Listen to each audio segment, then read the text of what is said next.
With the end of World War II and the first signs of the Cold War beginning to arise, the many islands and territories of Southeast Asia saw a wave of decolonisation sweep across the region. Close to Australia's northwestern coastline are two of the most southerly Southeast Asian territories, Indonesia and Timor. Indonesia had previously been colonised by the Dutch. But now it is different. Since World War II, we have achieved our freedom. We are the Republic of Indonesia. Our own president lives in the palace of the Dutch Governor-Generals. We fly our own flag, the Merah Putih, the red and the white. We are grateful to these people of the Netherlands. They left us much, but it is better that one nation does not rule another. In December 1975, Indonesia invaded East Timor, only weeks after the Timorese had established themselves as an independent nation free of Portuguese administration.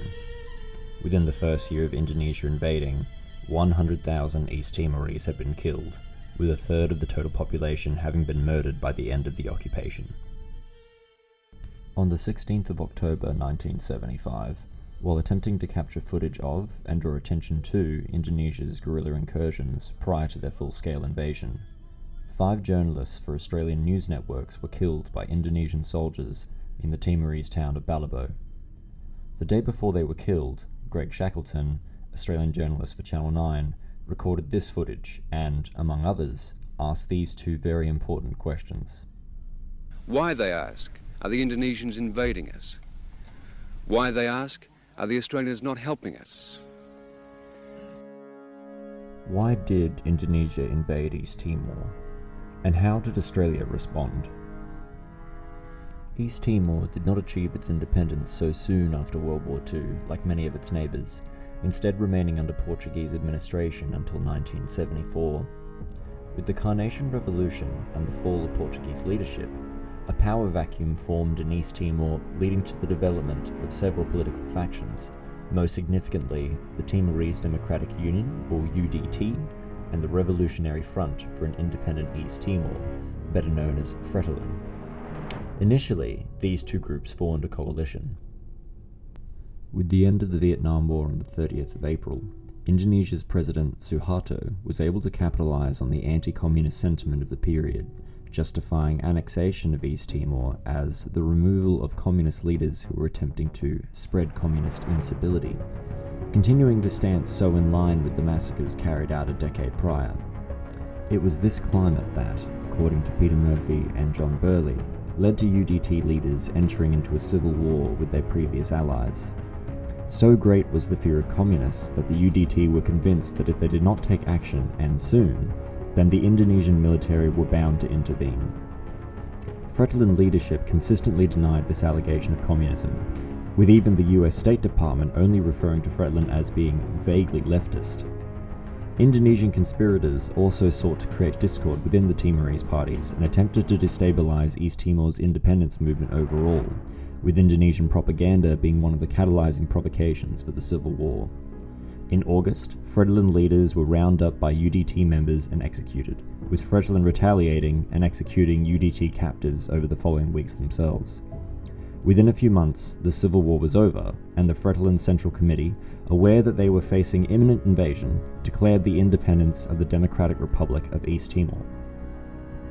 Within 2 weeks, the invasion by land, air and sea had begun.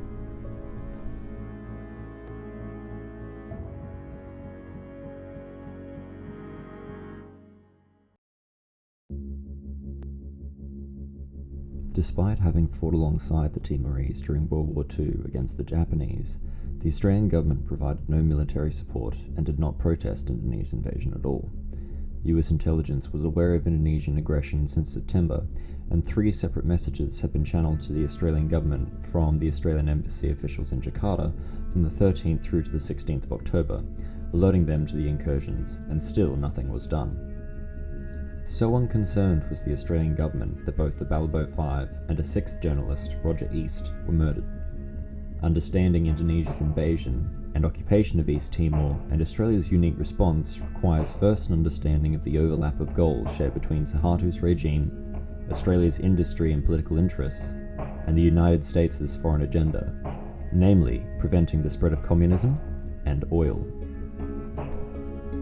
Prior to the invasion, Australian Labor Prime Minister Gough Whitlam, in a meeting with Suharto in Townsville of April 1974, put forth his support for East Timor to be absorbed by Indonesia as their 27th province, but with the proviso that there had to be a genuine expression of self-determination by the Timorese people. During Whitlam's visit to Indonesia in September of 1974, however, in a statement recorded in the Sydney Morning Herald on the 16th, he also claimed that an independent Timor would be an unviable state and a potential threat to the area. It was this declaration by Australia's Prime Minister that led to the UDT and Fredolin forming a coalition in January of the following year. Whereas the Labor government's position was somewhat ambiguous, the Liberal government's position was not. Just prior to the full invasion, but while guerrilla incursions continued, Australia was experiencing a change of the guard, and with it, a strengthening of the policies regarding Southeast Asia originally laid out by the Menzies administration during World War II. In 1976, with Whitlam's Labor government having been deposed, and now having won the ensuing election, Liberal Prime Minister Malcolm Fraser's government was the first and only to recognise Jakarta's annexation of their new territory, first offering de facto recognition of the annexation in 1976 and de jure recognition in 1979. The previous Liberal Australian government, under Menzies, had not only supported Suharto's massacres of communists in the mid-1960s, but it also provided clandestine military support for the overthrow of Indonesia's first president, Sukarno, helping Suharto first establish his power. By assisting to prop up an allied dictator, partial and amenable to Western interests, and a firm anti-communist, Australia and the United States had achieved their desire to create a buffer state across the most populated region in Southeast Asia, in their minds preventing any chance of a Chinese communist invasion into Australia. However, the 60s also saw the beginning of Australian mining and oil interests exploring the Timor Sea. Woodside Petroleum would eventually discover oil deposits in the seas between Australia and Indonesia and Timor worth of up to $40 billion.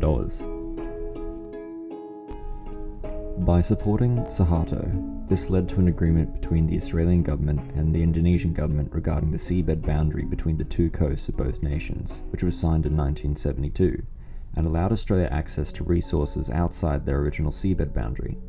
This new boundary had a gap, however, just south off the coast of Timor. At the time, Timor was still being administered by the Portuguese, who would not agree to Australia's proposal for a boundary coming within a 50-kilometre radius of Timor's coastline. Portugal's Socialist Party deputy leader, Antonio Almeida Santos, said in 1985 that he had realised when he visited Australia in September of 1974 as Minister for Interterritorial Coordination that oil interests largely determined Australian policy towards Timor. Within a year of Indonesia's invasion, however, Malcolm Fraser's Liberal government was able to negotiate a change to the Timor Gap boundary with Indonesia. In truth, it would take roughly 15 years and several rotations of governments before the change to the boundary was made. This delay was due to the unfairness of the Australian position. However, it's difficult for a nation to seek international arbitration when you're occupying a neighbouring state. In essence, after at least 30 years of directed intentions by both sides of Australia's governing parties, Australia got what it wanted: Timor's resources.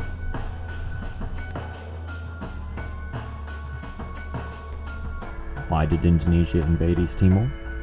Supported by Western governments, Suharto's dictatorship required a continual supply of neighbouring scapegoats to direct his regime's anti-communist hysteria.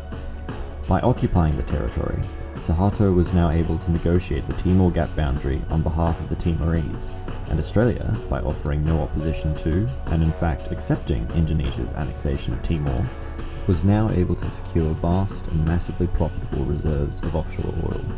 This is why Australia responded in the way it did.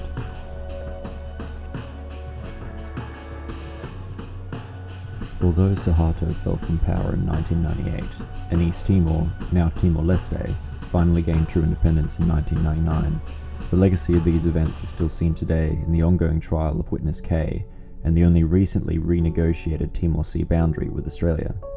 Together, the United States, Australia, and Indonesia were able to establish an anti-communist boundary, and Australia was able to successfully procure profitable resources from a neighbouring, supposedly allied nation. The price was 1 million Indonesians and 200,000 East Timorese.